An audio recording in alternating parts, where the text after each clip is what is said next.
So, hello, I'm David from Green Man Gaming. I'm joined by Cameron Small. And James Rowbotham. who are making part of the team behind the Black Death, and we're showing off some brand new stuff today. So we're going to look briefly at some new classes, I believe. Yeah, so we're early access launching with 6 classes. 3 were already mentioned previously: Militia, Merchant, and the Peasant. The advanced classes, which are locked through the previous ones, will be the Blacksmith, who is kind of like specialising in repairing weapons, and he's got a higher level of crafting abilities, such as weaponry and armour, very blacksmith themed kind of recipes. The Monk is kind of like treating the infection in the best possible way they can. So kind of closer to a bit of a healer class. You could argue that. I mean, the infection in our game is something that's very hard to cope with. It's it's a permanent infection.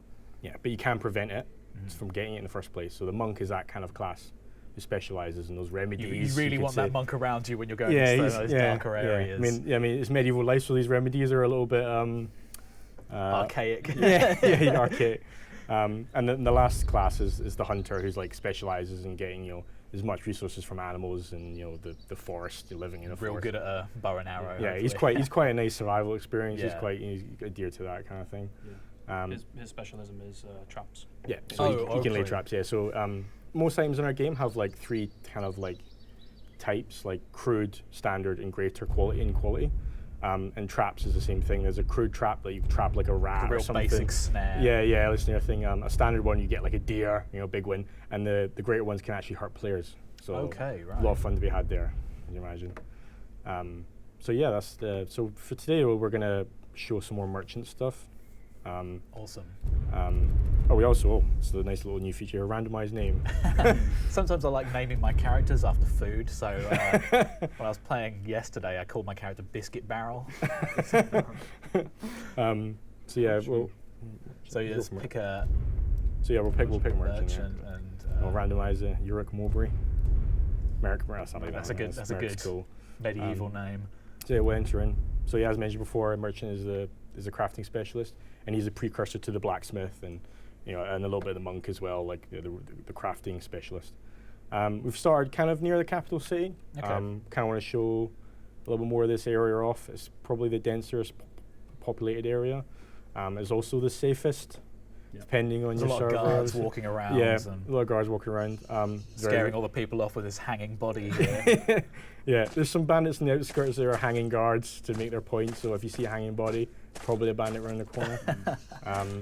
But yeah, so a nice thing about our game is we have some procedural loot scattered around. Fab. You'll notice like there's some sticks and stones lying on the ground, get you started.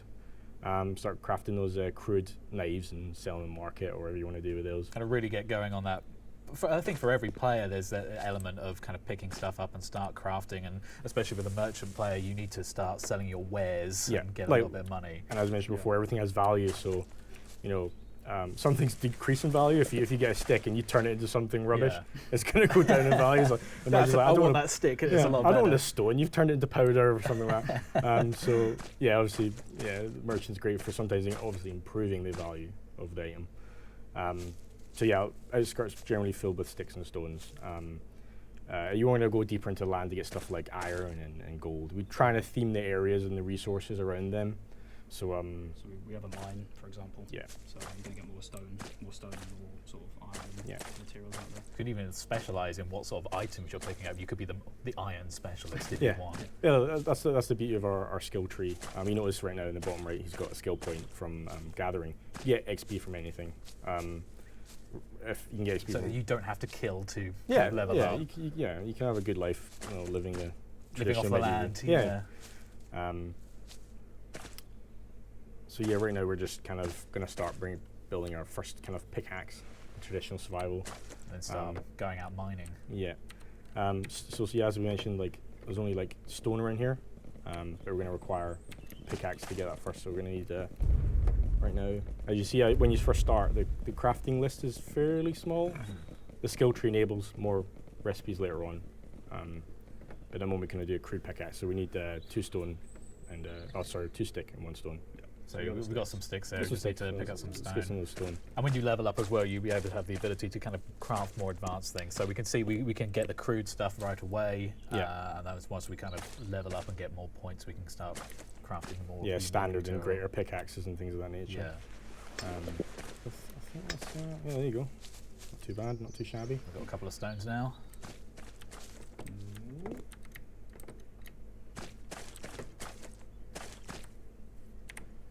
Cool, so yeah, this is the crafting page here. Yeah, we'll go for a pickaxe. Yeah, the more basic the recipe, the faster it is to craft. Some things we'll show you later on require utilities, things like grinding wheels and anvils and things like that. I think we walked past some stone deposits. Oh, we got an iron one, got lucky. So kind of got a bit of a color-coded system going on with the resources. So iron is kind of a brownie tinge, usable stone. We got the brittle stone that guy's poorly attempting that AI is trying to get out of there.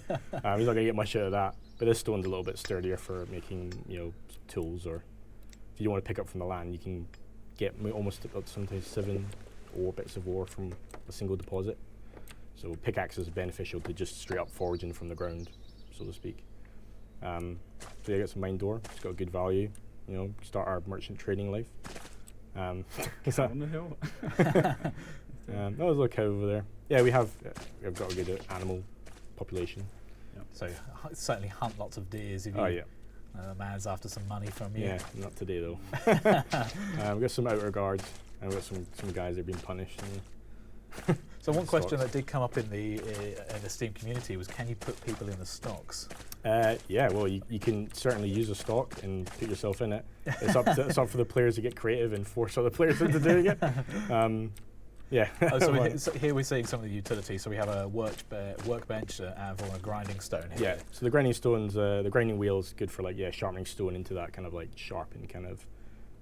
We have some stone knives and things like that. Very basic things. Shows you in the top left the icon there. Oh, so we can see we've got a grinding stone icon on the top left there, and that kind of gives us access to a few more things to make. So yeah, we're good, that's a good example. Okay, so yes, we can see the kind of required utility here. So if we want to cook that meat, we need fire. Yeah. At the moment, we're making very crude weaponry. You don't require any utilities early in life. If you want to make the more advanced stuff, you're going to need kind of fire. We'll turn some iron ore into some ingots as a good example. So if we head to the little tiny market on the left there behind the tavern. So here we're inside the capital city, which we saw in one of the trailers. Yeah. Kind of plague. This is an example of the safer zones in the game. And this is a small kind of market. So yeah, this is kind of like a little tiny shopping area for blacksmiths and blacksmiths to operate. He's got another usable anvil behind him, and there's a furnace there. Don't know if you want to approach the furnace. Sure. The lighting is a little. This is a little extreme at the moment. They should just fix that, but hopefully that'll be ready for launch. So yeah, furnace icons come up. So if we access our inventory, realize we don't have a recipe for it yet, so it's something we still have to learn. Yeah. So it's a good time to show the skill tree. So pressing L brings up the. So the first skill we have is a novice material maker. So it gives you access to make we can see in the corner here we can craft leather, cloth, and make iron ingots as well. Yeah, it's just basically you learn the skill to use the utility. Straight up, no one born to know how to use it. A furnace or anything like that. So we'll go ahead and we'll use those skills we've used. There you go. And so now we can actually start using this furnace. Yeah. And now our recipe list is extended to cloth, leather, and ingots. Ingot for some reason requires an anvil. Currently a bug. We'll fix that. There's an anvil behind you, which is all good. So we don't have to travel too far. Yeah. Yeah, cool. That's ready to go and craft that. Current value, 5 gold, goes up to 10. We can sell that for quite a lot of money. We've got a couple of ingots out of that as well. Straight away, we're on the way to making money. Yeah. Unfortunately, because we're a trader, our weight capacity, strength is a little bit low, so we're already hitting quite high in the weight. Quite high in the encumbrance area. Yeah. Okay. So early game is quite good because you're not running around too much anyway, so not too much of a target, so to speak, as well. So we can go ahead to the stalls and sell that.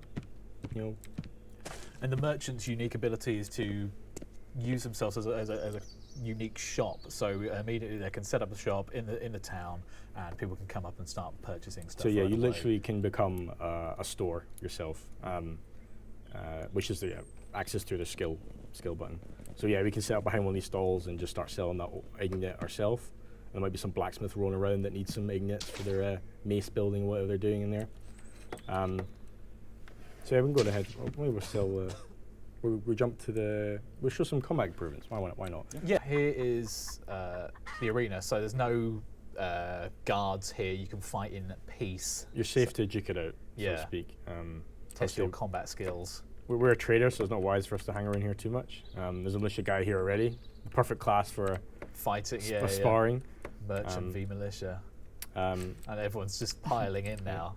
We're showing, as you see, we're showing actually the emote system, which is actually unique to each class.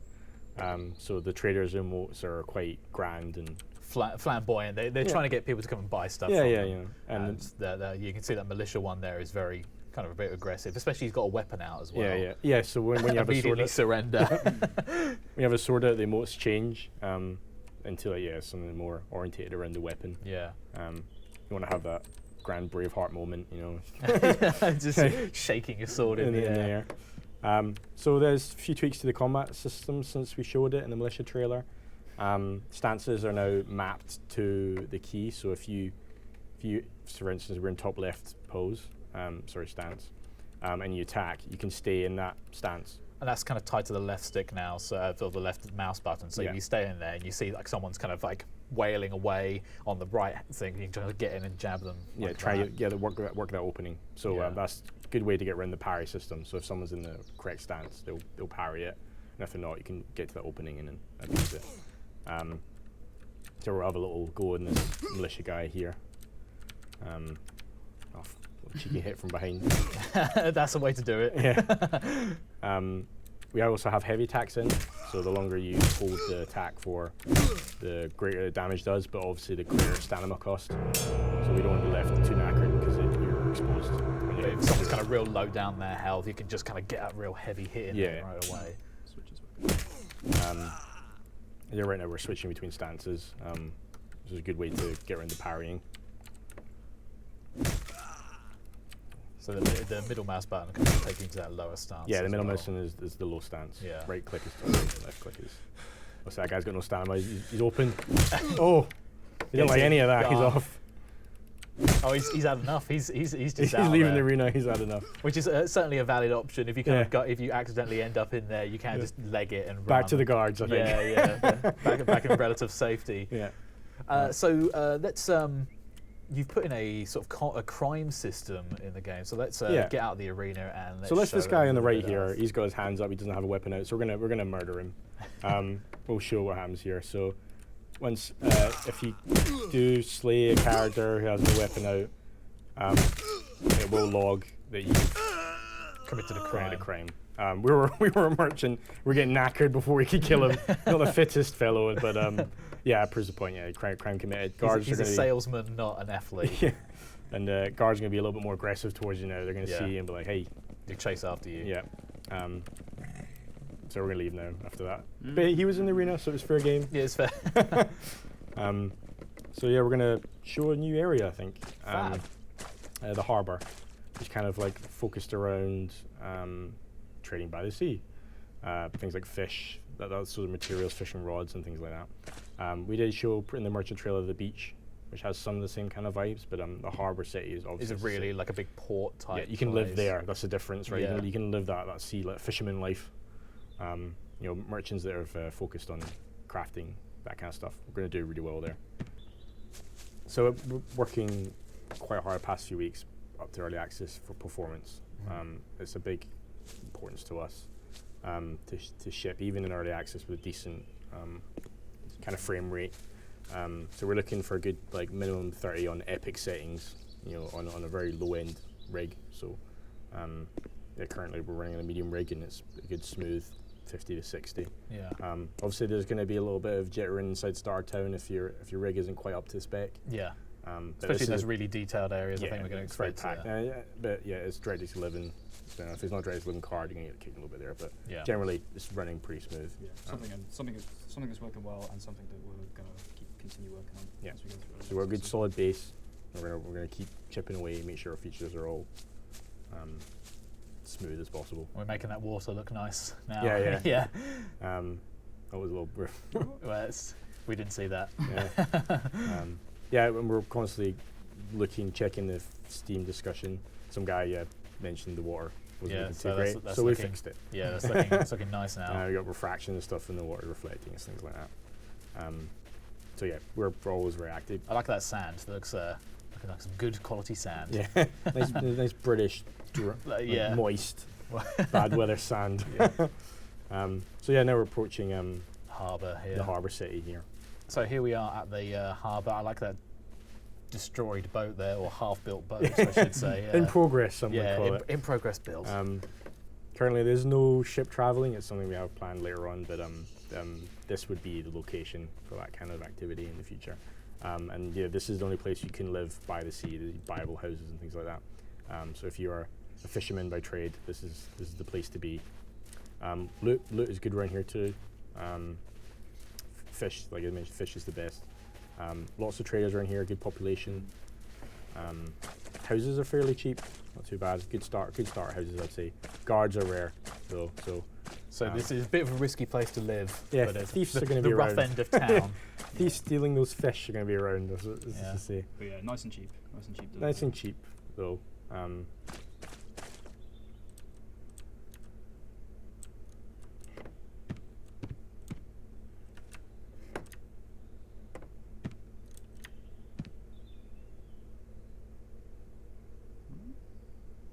That's a nice looking ship there. Oh, is it? We've got a monk over in the distance over there. Just arrived. Just arrived in the galley. Yeah. Welcome to the Black Death, son. I think monks actually, if he's transferring, you have your unique animations per class that we mentioned. So he's all like got a nice monk haircut as well. Yeah. He's having none of it. So I'm trying to commit murder on that monk there. I think he's angered him somehow. Back.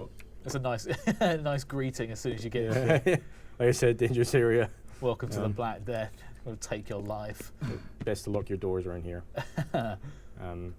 So one question that did come up in the Steam community would be, if you purchase a house, can people come in and steal your stuff?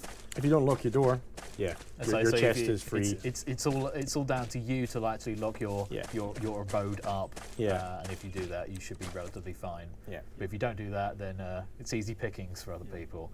Fab. Right. Well, that is another look at the Black Death as it stands at the moment. The game is launching on the 19th of April. And we're going to be at Res as well. So swing by and hang out and play this version of the game. Thank you very much. Thanks very much.